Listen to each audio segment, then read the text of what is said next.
But Sean and I were having a discussion, and I thought would bring the private chat to the public. Um, Taylor Hall has 2 goals this year. He's got 16 points, 2 goals, 4 assists. The Buffalo Sabres are a complete mess. There's no question about it.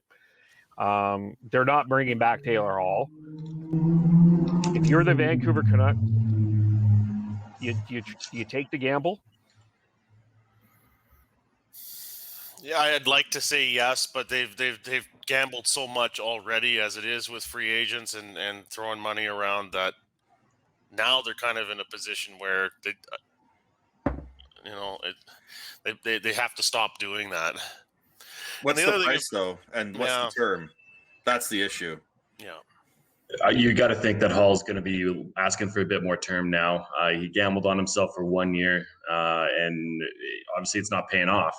So you got to think that he's wanting a longer term contract, which I don't know if the Canucks could offer. Do you take the gamble? Yeah, as long as he's not as far as any team goes, as long as he's not the key piece. I think he has a bit of a Phil Kessel syndrome of if you put him down the lineup a little bit, he can help you produce, get a bit more depth scoring on the second line or even potentially the third. But as far as the Canucks go, I personally wouldn't. Like Tyler said, you've gambled and you've given contracts to not similar players, but you have an Anton Roussel and Jay Beagle, but he hasn't shown that he is that top elite player anymore. So to me, buyers beware. Yeah, and we've talked about this before too about free agents will go certain places at a certain price, and Taylor Hall has played in the Canadian market before. Obviously, I'm not sure that he was that jazzed about all the scrutiny and criticism that came with that when he was with the Oilers. So if he were to come to Vancouver, I think you'd have to pay a premium for that, and that just kind of puts the Canucks out of the conversation in that one, I think. It all just comes down to term and money. If you can get him at a lower term than a 1 year deal at something less than what he could possibly produce at, I think that's something that you look at. If it's longer term, it's something you walk away from if you're the Canucks. That was my caveat, is if you can get him on a 1 year deal and you sell him on, because he's still he may only have 2 goals, but Buffalo's such an absolute tire fire. I don't. There's not much there. That's not really his fault. So I think it's if you can get him on a 1 year deal at around $3 to $4 million. I don't know if that's realistic or not. That's something you have to look at no matter what team you are. But anything more than 1 year is where I draw the line, and if I'm the Canucks, and I walk away. He needs a playoff. He needs a playoff appearance before I think anyone can really determine, and it will be interesting to see if it has to happen. There's no reason for the Sabres to keep him after the trade deadline at all. And I have to say this is the cynical comment here, but why is it that a guy drafted first overall is 4 teams into his career at age 29 and probably going to a 5th team now? You have to ask that question, I think, when you have the discussion about, should we bring in Taylor Hall? Well, how come he hasn't stuck anywhere? And he really hasn't. Sorry, go Tyler. Yeah, it just makes you wonder if there's more than meets the eye with Taylor Hall and how he fits in.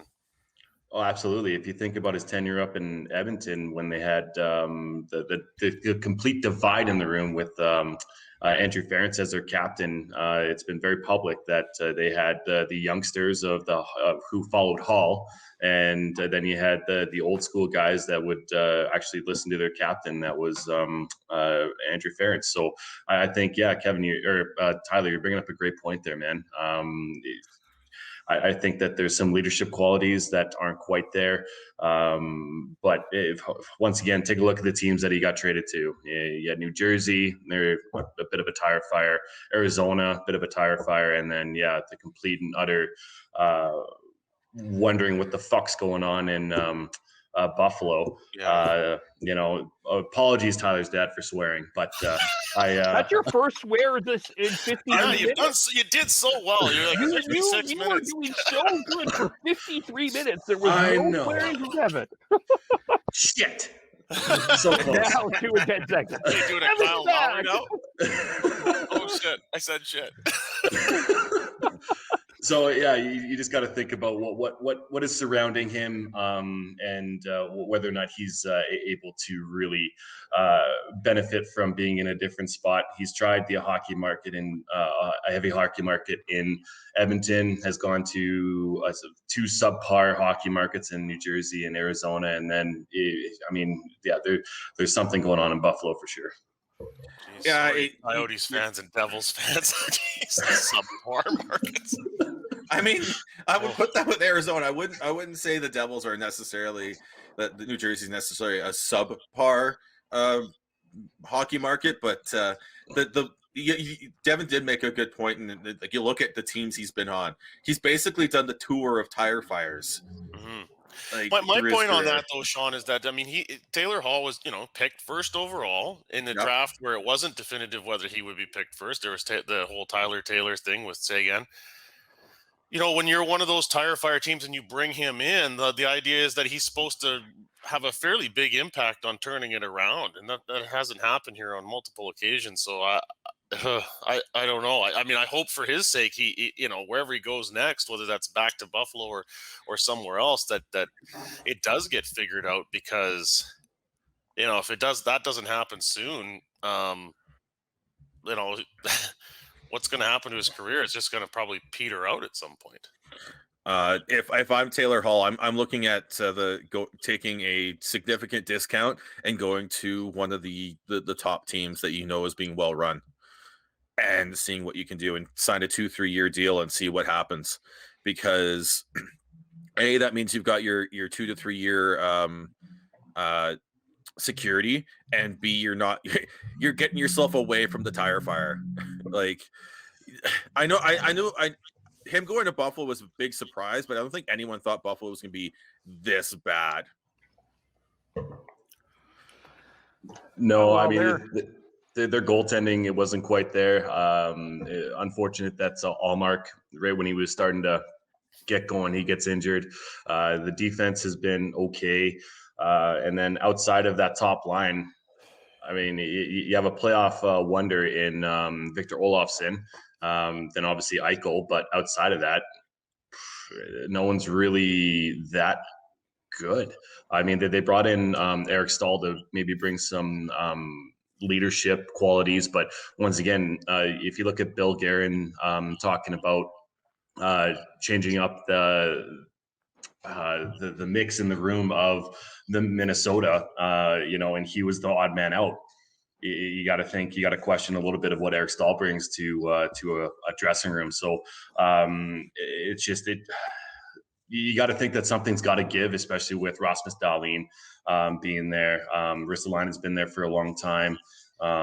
Sam Reinhart, if you can keep him, I don't know if he wants to stay there, but he's a sneaky good player too. So those are pretty much the top end draft picks that they've had in the past few years here. So I don't know. It's a question of what the hell's happening there with ownership. I'm sorry to recommend a Bob McCown podcast again, but there was 2 this week. He had Strombo on, actually. They talked about the Hockey Night in Canada, what happened on Hockey Night in Canada when he was there. But the other one is he had a guy reporter from Buffalo on, and the owner, like, one of the things he said is the Pegulas are not necessarily super invested in the Sabres right now. They're super invested in the Bills at this particular point. They fired their scouting staff. They do not have a scout. They do not have an assistant general manager. They have basically pandemic salary. They had to with the pandemic, but it's Kevin Adams just doing this all by himself at this particular point in time. It's really very unfortunate. And Ralph Kruger too. I think a lot of people had a lot of hopes for him. They thought he got a raw deal in Edmonton. but it hasn't worked out for him either. It's a very unfortunate mess, and I mean Jack Eichel's out for a while, and then we haven't really talked about, like, there hasn't been much conversation about Rasmus Dahlin. I mean, when that draft happened, it was like it was all like Rasmus Dahlin, no question. I mean, Tyler, you'll remember this too. In the Canucks market, there was a lot of excitement about the Canucks hopefully getting Rasmus Dahlin, and I think it's very safe to say at a particular point in time, now that there's Quinn Hughes here, I think that feels a lot like, wow. I don't know if that's Rasmus Dahlin or that's the organization. But not much of conversation about him at all. It's just a discouraging situation all around for fans, players, everybody associated with the Sabres right now. Yeah. That's nothing on Dahlin. Like, he's still playing really well. Like, I know points aren't everything with defensemen, but he still put up 2 40-point seasons in his first 2 seasons in the NHL. So Rasmus Dahlin is still one hell of a young defenseman. Unfortunately, they just, again, hockey's a team sport, and if you don't have the right pieces around you, even if you've got a decent core, you're gonna struggle, as Canucks fans know too well. I feel bad for that fan base, because that's a really passionate fan base. I mean, it's right near Toronto. I know that there'll be a lot of Leaf fans there, but that's a very passionate Buffalo Sabre fan base.